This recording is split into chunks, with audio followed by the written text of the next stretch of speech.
पालघर जिल्ह्यातील वसई पूर्व येथील हॉली फॅमिली कॉन्व्हेंट हायस्कूलच्या 31 डिसेंबर 2025च्या स्नेह संमेलनात विद्यार्थ्यांनी येशूच्या स्पर्शाने आंधळा बरा होणे, लंगडा चालणे आणि आदी असाध्य आजार बरे करणारे चमत्कारांचे नाट्यमय प्रदर्शन केले। या व्हिडिओवरून प्रकरणाचे गांभीर्य लक्षात येते।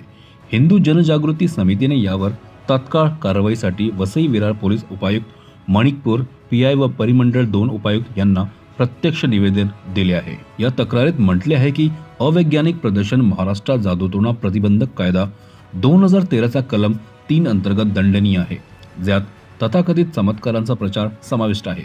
शाळेत अंधश्रद्धा पसरवून मुलांच्या कोवळ्या मनावर अवैज्ञानिक धारणा बिंबवल्या जातात, ज्यामुळे मानसिक विकास बाधित होतो व शैक्षणिक परिसरात खोटे चमत्कारांच्या माध्यमातून प्रभाव निर्माण करण्याचा प्रयत्न केला आहे। समितीने शाळा प्रशासनाची चौकशी, शिक्षण आणि मुख्याध्यापकांचे निलंबन, गुन्हा नोंद व सर्व शाळांसाठी मार्गदर्शक सूचना देण्याची मागणी केली आहे। श्री सुनील घनवट म्हणाले, हिंदू मुलांचा कोवळ्या मनावर खोटे चमत्कार बिंबवून धर्मांतरांचे विघटनकारी षड्यंत्र चालवले जाते। शिक्षण हे विवेक जागृत करणारे असावे, चमत्कार अंधश्रद्धेचे नाही।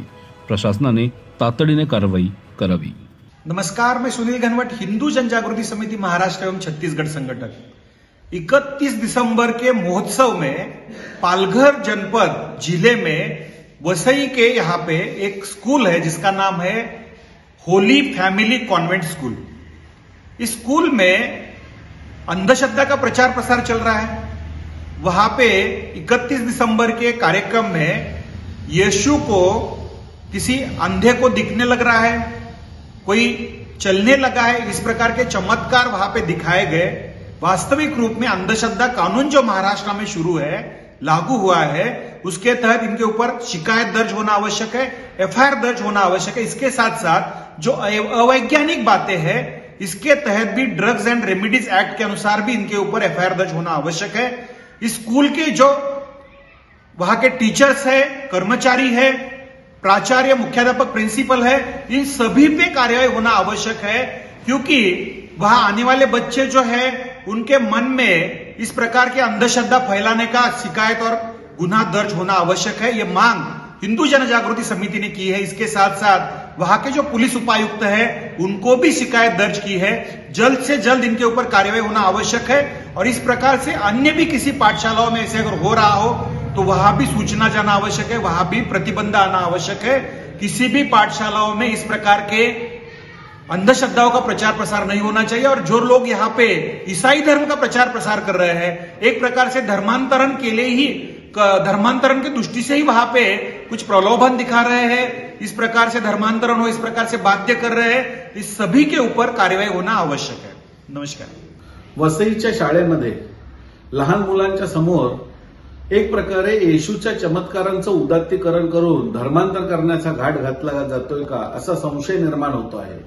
कारण आपण बघितलं की पंजाब किंवा इतरत्रच्या ठिकाणी आज आपण एकीकडे म्हणतो आहोत की विज्ञानवादी भारताकडे आपण चाललेलो आहोत आणि त्या ठिकाणी कोणीतरी डोक्यावरती हात ठेवतो, मग आंधळ्याला डोळे येतात, मुका बोलू लागतो, बहिरा ऐकू लागतो, अशा प्रकारचा प्रचार केला जातो।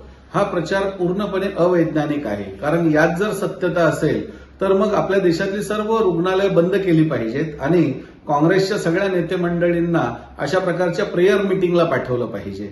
तेव्हा अशा सगळ्या परिस्थितीमध्ये हा प्रचार जो केला जातो आहे हा संपूर्णपणे चुकीचा आहे।